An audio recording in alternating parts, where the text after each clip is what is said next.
Welcome to the Vocation of the Business Leader podcast. I'm Greg Boster. Here we explore how Catholic leaders let Christ and the teachings of the church he founded guide their work, integrating faith and business. Each episode offers inspiring stories to help you live an undivided life. Let's meet our guest, Andrew DeBerry, president of Arimathea. Welcome, Andrew. Hey, how are you? Good. Will you please tell us a little bit about yourself? Sure. I'm Andrew, currently live in San Francisco. I was born at a military base in Dayton, Ohio, and was raised by my dad, who was enlisted as a chaplain's assistant, mostly in the South, Biloxi, Mississippi, Shreveport, Louisiana, and then eventually went back for 3 years of high school in Ohio before going to college at Notre Dame, studying engineering, also minored in Catholic social teaching, Arabic, and public policy, then commissioned into the Air Force.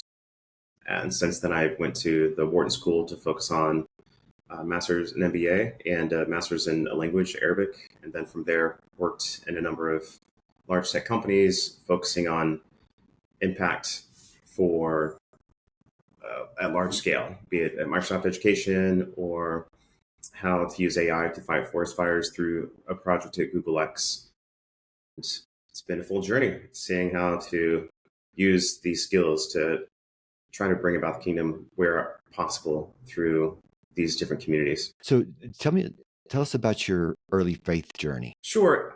I was very blessed by my dad who had raised us through Catholic schools, and I got to see the Spirit animate these families. And whereas not only was the school environment that we were in just a really special formative place at Our Lady of Fatima in Biloxi, Mississippi, but the communities and friends that I still have to this day have been treasures for our family.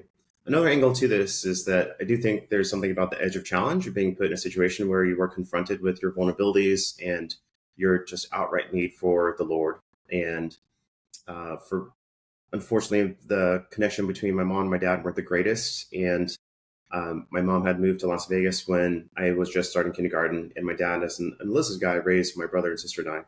And so while we were in this environment, we had I felt like the raw exposure to what the faith could be is not just, this is the great proper way to be, but just a real exposure to vulnerability and to need.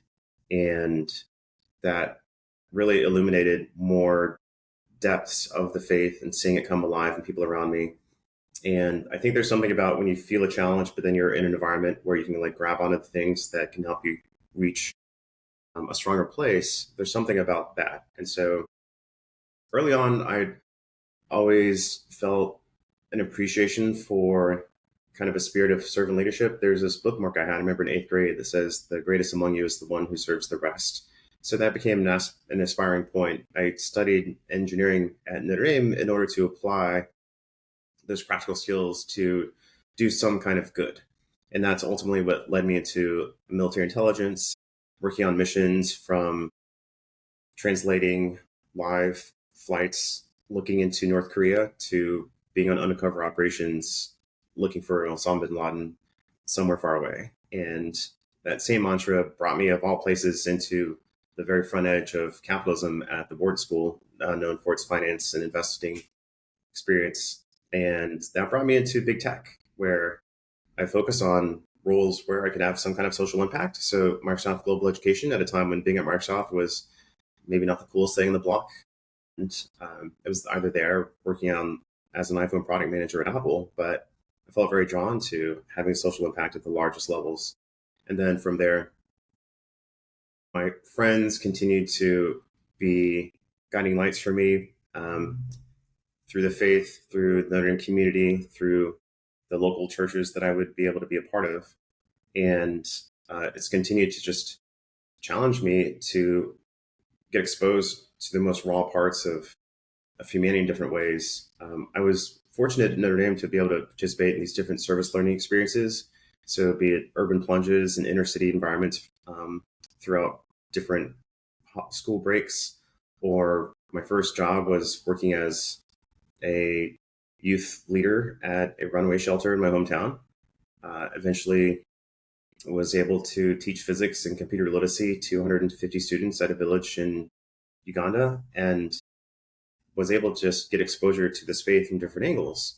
And so to this day, there continues to be an ask to surrender to the Lord, learning from friends who have a roommate from college whose daily prayer with his family is, Lord, I have nothing, you are everything. And just that outright smallness in front of the Lord continues to be the invitation. And when you're challenged with, when you have different, say, wounds that a person might experience, it's a very vulnerable, sensitive place. My sister sent me a book about healing the wounded heart, and there's this framework for wounds, lies, vows, and strongholds. And basically, when there's an experience that you might have that can plant some kind of lie inside of you, and then you can foster it with some kind of vow, and that makes a stronghold on you. And so it's been helpful to kind of just really piercingly go to that level and address it on the spot and undo some of the errant thinkings that you may have had to kind of get through that moment and just really bear your soul out to the Lord. In some ways, the good thief did that so well, in that on that cross, he had nothing, and he was just really open and vulnerable to letting the Lord fill the rest. And the Lord picked that up really quickly. And so there's just moments of surrender like that that continue to challenge me and invite me just to let go and have a lot of faith in ways that are completely counter-logical. And I'm amazed by just small things every day where the Lord continues to invite me to surrender even further. Yeah. So Biloxi, Mississippi is the heart of the Protestant Bible Belt. And it sounds like that your dad really formed you really well, being in such a challenging situation growing up. Would you agree with that? Or because it sounded like that, I mean, that you had your stuff together when you went to college, where so many people go to college and go crazy. Sure. I mean, my dad, definitely to his credit, was very good at just good, solid discipline across the family, and absolutely with the kind help of a loving community. And so, I mean, he gave us a lot of independence, and I'll give him a lot of credit for that. So there was also the reality that if we weren't able to get by and find a way to get a ride to school or walk ourselves home or get to soccer practice, whatever it was, that unfortunately there's this feeling of like there just wouldn't be any other alternative. Like the reality of the world was right at our fingertips. And so that was helpful. Being in the Catholic environment, I guess honestly, I didn't necessarily feel like challenges from the Protestant environment faith. Actually, when I was my last 3 years in Ohio, I became part of different prayer groups in non-denominational circles, and I felt really grateful for that. I feel like my faith would not be complete if it weren't for some of the practices and the love and the community that I've experienced in non-denominational circles through high school friends and groups they would introduce me to. And so I think there's still so much to learn there, given whatever the 90+% overlapping of shared faith that we have. I think for us, maybe the bigger challenge was just keeping with it, keeping the discipline, not giving up. There can be something where when you have some kind of hurt that you become very insular about it. It becomes like your sole focus, and you kind of block out the rest of the world. And so there was something about just trying to push through it day by day and be grateful and to recognize just the daily miracles that you still have around yourself. And so with a lot of encouragement from that community, from my brother and sister, that, yeah, I mean, we bumble our ways along, but through confession and through the Eucharist, the church is always there. So that is also a guiding light as well. Mm-hmm. When you went to Notre Dame, did you know that you wanted to go into the Air Force, or how did that come about? I mean, the honest reality was my dad being a single enlisted guy, I just didn't necessarily have the savings for college. And with all love and respect to my folks, like, you better bet that like I studied hard so I could kind of eject from kind of a tough situation and get to a brighter spot. And I got encouragement from how my sister largely paid for her own school, then my brother got accepted to the Air Force Academy. So I knew in their wake that I could pursue the military as a way to pay for school. And then the more I learned about that community, the more I saw like I was really drawn to the mission, the whole person commitment to it. It wasn't tradition in our family as well for a few generations. And so I went to school on the Air Force ROTC program. So I knew that the Air Force was always in my future. That said, my freshman year, I really had a crisis of conscience. Like, what was I doing in engineering? What was I going to be doing in the military? Was all this a noble cause? And that was a crucible time, especially as some loving friends protested the basic presence of ROTC on the Catholic campus. And having grown up in pretty much the chaplains program, I was really caught off guard and alarmed. And I looked into it, and I heard that there were some valid arguments to at least consider.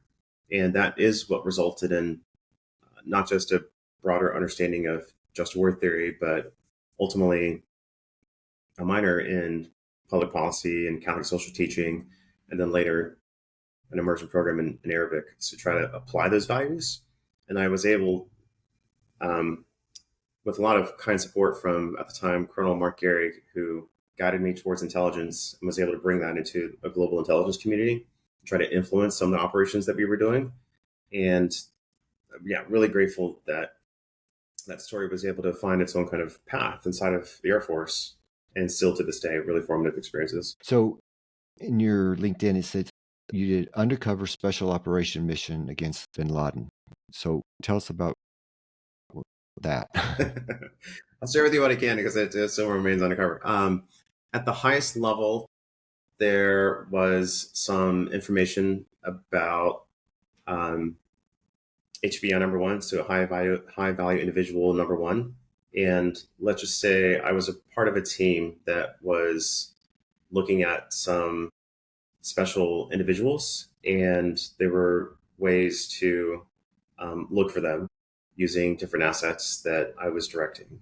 And yeah, there was, let's just say, some information that came in, and there was pretty much an overnight push to rally resources. There was still pretty much zero mention of this in the press to this day. And we deployed a lot of assets overnight, flew folks out from the US, drew assets from other theaters. And yeah, we looked at potential areas of interest, and did what we could. And so we learned a lot from that mission. And while there's not a lot I can share in much more detail, I can validate that it was the same team, the same organization that found him in 2011. So it was definitely front edge experience. What I will share is that the immersion into, say, different parts of Middle Eastern culture, and for better or for worse, parts of the faith, and also just getting hands-on and mastering the specifics of warfare and what we were allowed to do and not do, and also being very keen to cancel any missions outright that had any women or children on the battlefield, that helped uphold a more legitimacy. And I won't overstate the virtue of this effort, but it did help that just by being alert to what we could do accurately, and to the rules of engagement, and to like international law, that there weren't women and children hurt on the missions that I was able to be a part of. But that had, to me, it felt like a just cause to weaken Al-Qaeda's network, and to bring attention to HVI number one UBL, and go from there. Okay. So you have quite the resume. Worked at a lot of different companies. So what was it like working at these large companies, being able to, what was the culture like to live your faith? Yeah, I mean, I think for anyone that like wants to bring a part of themselves into a lot of these communities, and a lot of those communities and environments do invite that. It's just a matter of how do you translate yourself and your beliefs and values and your mission inside of, you know, a more public marketplace. So just as, you know, we go to the grocery store and we have this pluralistic environment that we're in, and we translate part of how we are into this forum where we all find a way to get along and cooperate. I mean, there's some parts of that you translate into your space. So I'll say there's three levels, and the structural, the relationship, and then your personal level. Structurally, I intentionally picked roles that I thought could be aligned with my faith. So not only some of the options that I described earlier, but let's say when I was working with Amazon Web Services, I was a part of the healthcare team. looking at how they can apply AI to do cancer diagnoses more effectively. Or when I was doing in the reserves, I put myself on an assignment where I was working on responsible AI principles that eventually got adopted by the whole DoD. So those are ways to just mastering the arts of the trade and knowing where the edge was and focusing on how I could move the movable into some effort that can have some kind of social good. So there's that. I won't overstate the virtue of that either. I mean, at the same time, a part of that is understanding the realities of what incentivizes this American capitalistic system. And for a company, their primary directive is within regulations and basic principles is shareholder value. So, how do you articulate goals in a way that create a win-win for these organizations? So Microsoft Education, if you're able to provide free tools to heal the digital divide through a White House initiative, Connect Ed, to students across the country, that also fosters awareness of the Microsoft ecosystem, and students become more familiar with Microsoft Word. And when they go to companies, that certainly is a benefit for Microsoft, is that there's this familiarity because of what had been provided to these students in school. So just finding ways to articulate like the win-win value there was important. There's nothing to be alert to as making sure that this incentive system that we have in America is not extractive either. And I think that's something we still need to be alert to. I will flag as one thing I still personally a little concerned about is executive compensation and how that can be extractive from the dignity of workers and from different classes. We talk about in our country a lot of things that take away from middle America or lower income classes, but that compensation piece, I still feel like needs some more discussion. So not to say we're disincentivizing doing well and success and earn your way, but is there a limit that we should at least ponder and like even industry-based guidelines and common practices? So there's something there. So at the structural level, picking roles that have social impact. Number two, just the relationships that you keep. People that have their faith themselves, they have that inner light. Would find people of faith and be a part of different affinity groups. Even underneath the DE&I mantra around the pre-COVID timeframe, whatever it was, like finding those people of faith, and that can be helpful. And then lastly is just your own personal values. So praying for people, praying for the stakeholders you meet, and you would find these unexpected kind of inroads. One thing that the CEO of T-Mobile has said is like, when people in my company are done with clients, I want that client to feel like, whoa, what was that? Like that employee from T-Mobile loved me in a way that was surprising for me. And like, wow, what a good kind of common resonance. Like I want anyone that I come across to have to feel better than that I leave them better than I found them. And so there are ways to translate that faith there as well. So I want to be sure that in our faith lives, we don't overlook these very real opportunities to like get immersed inside of these secular power structures, be it in business or in policy or our own local communities, to be involved and finds ways to translate, move the movable because we're part of the core infrastructure. Before we started, you were talking about how to influence the secular culture. Could you go into what you were talking about there? Sure. I mean, I think a couple levels here is in our country, we are in a really special time in history, and also in our church, also in business, and also in technology, especially with the rise of AI, reevaluating our social contracts and how just these different parts fit together.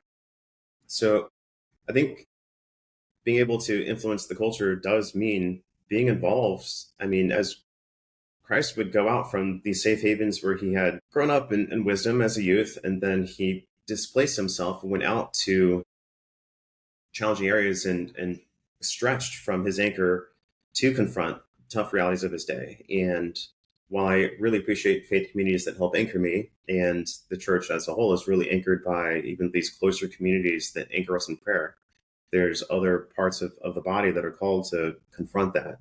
And, the same repentance that our faith highlights in the humility before God and lifting others up, we can approach the real environments around us in some similar ways of finding where God already exists there and then lifting that up even higher. And when there's moments to strike down and avoid doing evil as well. So I think it's really key to listen to where we can have an impact. So there's the USCCB has the socially responsible investment guidelines with two major lenses. One is avoid doing evil. It's kind of like keep away from that, don't touch that. But also, secondly, actively work for change. And so there's that second piece where we are called. It was Christ's mission and calling to have us go forth. And I do think a part of that is a very practical, like listen to what's happening, learn the arts of the trade. I mean, in Opus Dei and St. Jose Maria Escriva would say similar, like be a part of whatever class you're in, be a part of your community. Mother Teresa would say, love starts in home. Go find your own Calcutta, like it's right in your backyard. It's in your own heart. So I think, just being alert to that. I had a friend last night who he works for the local news, and he is just more aware of what the different issues are for our city and our state. And so at some point today, I will try to learn more about how I can be more locally involved so that my circle of interest, pretty big thing, focuses more on what the circle of influence can be. And then I'm not exploring and learning all these topics that I don't really have an impact on, but how can I have more impact more locally? So I think there's a lot to say for that. Last thing I'll share is just having prayer life anchor that and having relationships that anchor that as well. So there's these like this personal relationship and structural levels of faith that can all be a part of how you embrace the secular world. What do you see as the biggest challenge that AI is going to present to us, and then the greatest benefit? Sure. As far as our faith. And in some ways, they say history doesn't necessarily repeat itself, but it certainly does rhyme. And if we can look back at where, just as a species, we've made some blunders, there are some signals that we could be approaching a similar direction. So there's a lot of pride and just misguidance that we can have if we don't fundamentally start with that core center of where we are, our core values, what makes us human, recognize the dignity that we each have, and how does that manifest itself inside of our relationships, our families, our communities, and then the impact that has on society at large. So there's concern that AI unlocks this kind of self-made hubris that humans can do now so much more than we've been able to do in the past. And is that not a good thing? There is so much talk right now about AGI, this artificial general intelligence, or ASI, artificial superintelligence. And while certainly that is important to recognize when these intelligences might equate or surpass human intelligence, I will still push that the biggest critical concern isn't that, but that talk completely misses a more fundamental concern of AGI, augmenting human intent. So if we look at previous technologies, capabilities in our past, be it nuclear weapons, social media, the internet, the goodness or the badness of those things really originates from our values and our intent, and the technology augments that intent. So if you want to use social media for nefarious purposes, we have evidence at our fingertips every day that there are people who do. If you want to leverage the internet to do good things, that's easy to find those examples as well. So let's recognize that human intent matters a great deal. And so for AI, if we can take these long-standing human values that we have, ideally from the faith tradition, but even just a person of goodwill, recognizing the value of family or the solidarity of communities, and ensuring that this AI is not being extractive and concentrating wealth into a small few, then those would all be good steps forward. So that is some concerns that I have for AI, is that we overlook the core human values of ourselves, and that becomes this pride-driven, extractive, utility-based function that has a runaway impact that we only catch up to after it's already happened. So I'm really hopeful that we do have a lot of people who are very much engaged in these communities. Even the Vatican itself put out Antigua et Nova in January, and they're looking at this. There was an AI task force on Capitol Hill that put out a 200-page hefty document in December, and they're looking at these topics as well. Even recently, the AI action plan from the White House continues to champion international governance standards. So there are conversations happening on this, but man, we still need to have the human values, the non-technical leaders, be in the same rooms as these technical leaders who are shaping the future of what humanity might look like. You have presented at the Vatican, and you said that you're going to be going back. What do you think? Is the church ready to address this? And do you think they will? And what kind of impact would the church have? I think the church has always been ready in the sense like it has as many people of faith and many people of goodwill, like long-standing values for being the most fulfilled person, relationships, families, communities out there. So how do we re-articulate that inside of this current industrial revolution that Pope Leo XIV has called out?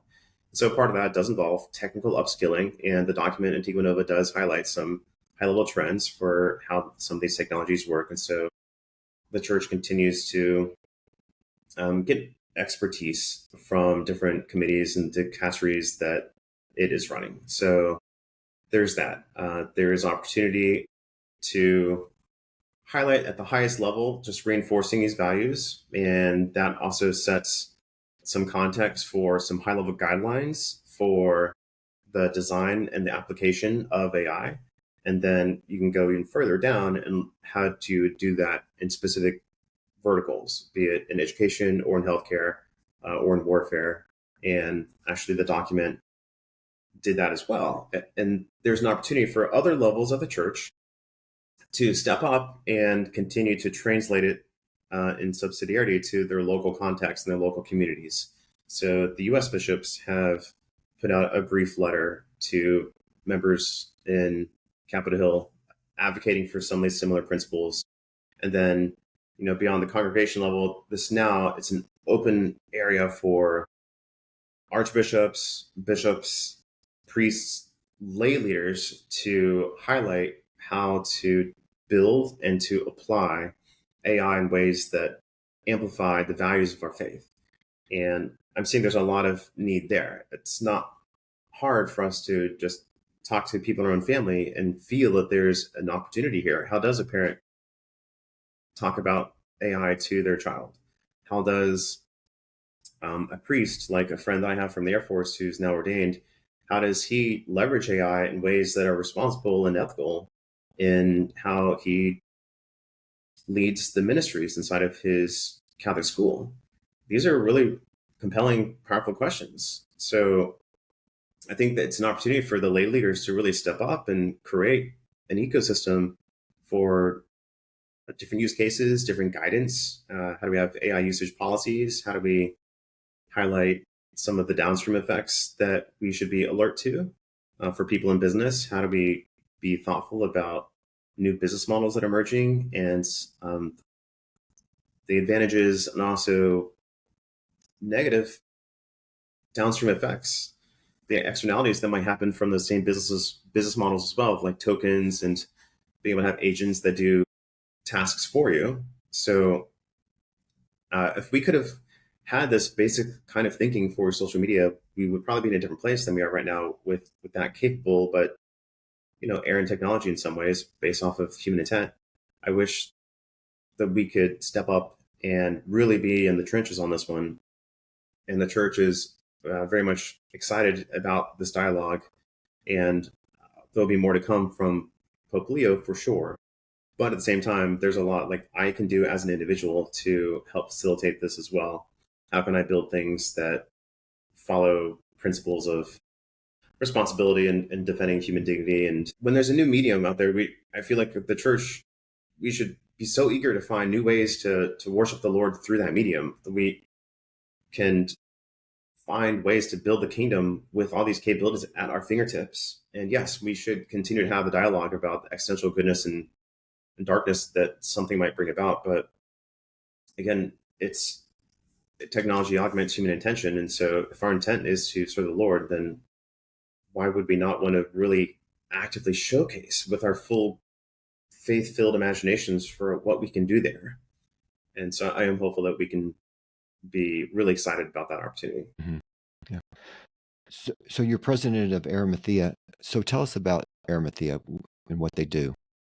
Arimathea is a great mission and a great work. So Arimathea's mission is to help every Catholic invest without compromise of conscience. And it is patterned off of St. Joseph of Arimathea, who we say is our CEO.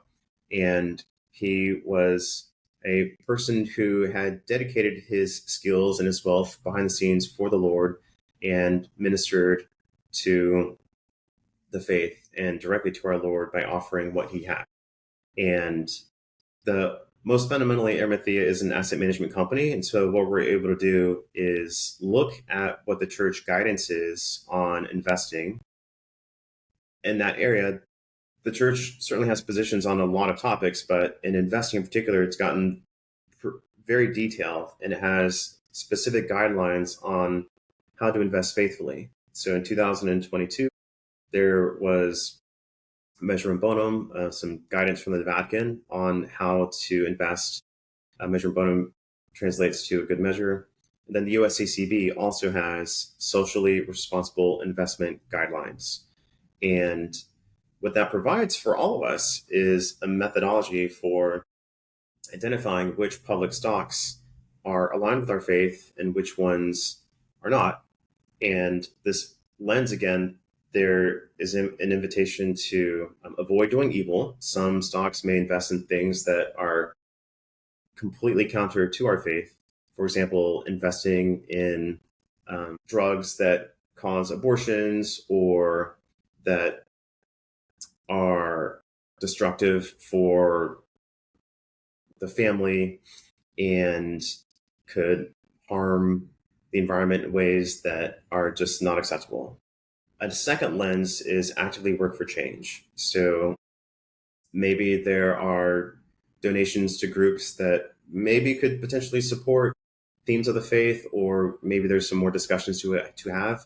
And by engaging these companies directly, we can influence their behaviors. We can have direct ownership by owning part of their stocks, and that is what these documents guide us to do: is to actively engage these entities. And so, with Arimathea Investing, we are able to provide, using the guidelines, screening of public stocks. And so, with the stocks that pass those filters, we can create an index from them. And so because this firm is building out from the success of a number of secular wealth management firms that have done really well with the leadership of our CEO, Dan Catone, we are able to have higher performing indexes and that are competitive with the S&P at all time frames. So not only then do we have like more Catholic investing options and in many cases higher returns, and then because we are leveraging existing relationships from these organizations that Dan Catone started, we have better terms with some of the stakeholders that you just have to be in the space. And so we're able to have very efficient fees. And so it's like, what's not to love? It's more Catholic, many times higher returns, lower fees than many options that are in the market right now, which is screaming for options for how to support the Catholic investor. It's a 10 trillion, largely neglected segment. So within that, we also bring our faith. Each of us are involved in different parts of the faith, be it on different nonprofits, or Dan Catone himself has a master's in theology from the Augustine Institute. We have in North Carolina, we have a deacon who serves in that church, and our chief growth officer is a key member of Ascent, which is a nonprofit group supporting entrepreneurs and founders. So there is a sincere hope that we leave each person we meet and treat them with an infinite human dignity. It's one of our core values. So, and I'm working on a secret project to democratize access to those indexes so that pretty much any Catholic person can create a login through a digital account opening process and access these custom designed special indexes. And last thing I'll share is not only do we have these Catholic screened indexes, there is a momentum overlay, which is how we're able to have returns that are competitive with the S&P, because it puts a little bit of an overweight of higher performers inside of those indexes. And for those stocks that meet the bar for actively work for change, because these direct indexes allow us to have direct ownership of those stocks. It's not like a mutual fund where there's some manager and they are pretty much shepherding everything one step removed. The direct index gives you direct ownership of the different stocks that comprise that index. What that means is that you have ownership, and if we're working with a Catholic partner that will aggregate those different Catholic voters and owners and can influence what companies' actions are through corporate engagement, letter writing campaigns, proxy voting, public advocacy. So there's already been success of getting, let's say, a large national bank that's publicly listed to allow Catholic organizations on their benefits charity donation matching platform, which can sometimes be tough for Catholic institutions that get boxed out from that. Everything investing really unlocks the heart and the conscience of the Catholic investor and puts it into action in the real world in ways that can be very meaningful, very valuable. So we're still being discovered, but week after week, we come across just more and more stakeholders who are excited about the mission, who have felt convicted by this for some time. And our mission is to bring Christ to Wall Street through Catholic institutions, education, organizations, endowments, Catholic orders, charities, hospital networks, Catholic advisors, secular advisors serving Catholic clients, and then just Catholic individuals themselves. If you know anyone who is Catholic and investing in the S&P index, there are reasons, according to the church guidelines, why they shouldn't be and could instead be having higher returns if they were to leverage one of our indexes instead. So I'm available to share more what that mission looks like and share the basic math behind it for anyone that might be interested. What are some of the greatest misconceptions that you run up against when people are comparing the S&P to what you can offer, and as far as returns and so forth? I think one of the biggest ones is that it's just been a black box, and we just didn't necessarily know what companies themselves were investing in. So even many of the companies I worked in, I'm learning support and invest in areas that do need some advocacy. So at the highest level, there is just more rigorous research that becomes possible with more transparency. And so one of the reasons why this becomes possible is not only because there are more guidelines that are very prescriptive about what we could be doing, but we have what I think is world-leading research and rigor for looking into what these companies are doing. So not only public facts and figures about the sources of the revenue, but then on top of that, statements and positionings from the company or from their leadership. And then a third level that we're able to go to is calling them specifically and posing questions saying, okay, if I have a spouse who wants to have an abortion and wants to be able to travel to another state, is that something that your company will back? And if they're very enthusiastic with yes, then, well, that's very meaningful for us. And so that said, there are some complexities there because there are state-sponsored health plans which are required, and sometimes reproductive support services are a requirement based in that. So there's levels of complexity there, but thankfully we do have moral theology, and there are concepts like proximity to evil to help us start to identify and isolate how we can act for change there. We also have a moral theology board of finance and theological experts to help us identify some really specific issues, for example, Plan B, and let's say understanding the ins and outs of what the FDA considers implantation and how some of these Plan B might impact that, and what it considers an abortion or doesn't, versus what the church might consider an abortion, pre and post implantation. So we get into all of that. We love these topics. We feel like this is very much the core calling of our faith. So at the highest level, the answer to the question is we are surprised to see some of the things that the companies we invest in, what they're backing, and we can call them and get more firsthand direct information. And so even companies that you think are generally good for America, like CVS, might be supporting um, abortifacients that are not acceptable to our faith. If the church is going to speak out against a number of these areas, it shouldn't be profiting off those areas either. And the good news is, again, is that you don't have to compromise the quality of your portfolio by following your faith. We have proven that you can certainly have competitive returns. And while I admire others who have aimed to bring Catholic faith into the investing network, unfortunately, a number of the alternatives, A, they don't necessarily have strong performance. B, the fees that are being charged, unfortunately, take away from the mission from many of the Catholic organization individuals that they want to support and see the things that they're investing in are not aligned with faith. And so that's there's a whole new invite to our Catholic investment community to really follow more closely what the church has advised for us to do.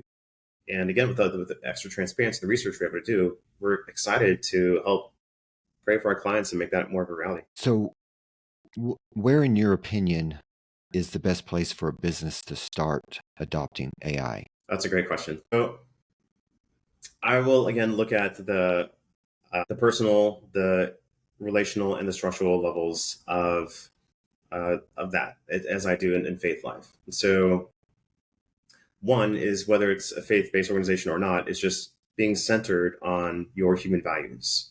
So let's say you really value high quality customer service. Well, what does that look like in the world of AI? So if you really value that, then be sure to identify the touch points you have with your clients and how do you protect and guard that, and might even have like a no AI zone where it's like, no, this is the place where it's like that human interaction becomes even more special and even more precious. So like identifying and isolating that. That's one example for how do you just kind of reinforce your core values as they are. Those should endure with or without AI. Number two is at the relational level is how do you foster a group that starts to naturally brainstorm and find use cases that are unique and special to your organization. And across the industry, it does often start with individuals just using it for their own individual usage for their own teams, more and more use cases of collaborating on shared ideas, collaborative brainstorming on some of these LLM applications. You're able to share the session that you have with someone else, and there'll be more agents that will facilitate collaboration between teams as well. And so just allowing individuals within the team to get hands-on and experiment and learn themselves, and they get more familiar with it, and identifying use cases that are uniquely compelling for their goals. And thirdly, at the structural level, is identifying some vision and a shift in the culture and setting out challenges that excite people bottoms up to find new ways to solve those long-standing problems. So you can have groups that might, depending on what ecosystem you're in, if you're in, say, Microsoft 365, how can they leverage the latest capabilities coming from Copilot to synthesize ideas into Word documents? And how do you carry that over into more streamlined ways of building PowerPoint decks? Or let's say you're on a Google platform, how might you leverage some of the deep research capabilities of Gemini and bring that intelligence inside of your business plan, inside of your market analysis? So the biggest answer I have right now is just A, know your values and your intent, and then B, just get hands-on with it. The capabilities are growing every week. Let's say if you're using ChatGPT, you click on the little drop down beneath where you type in the prompt, there's just a growing number of options, be it create an image or a deep research report. And again, most recently, an agent builder that will start to do tasks on your behalf with your consent. These are wild. So with these capabilities that are coming to us, how do we start to identify the ones that will begin landing? So Um, those are the use cases where things are beginning. Some of the top down initiatives of like, okay, well, let's just have every team and every organization just use AI and implement it. That has the real world. It's not landed as well. There are challenges still with hallucinations. Basically, when the AI statistic probability guessing gives you a response that is not technically accurate. So that's still an issue that um, RAG-based apps are trying to still minimize, or different architectures. So that's a concern. Still, the security of data remains a concern.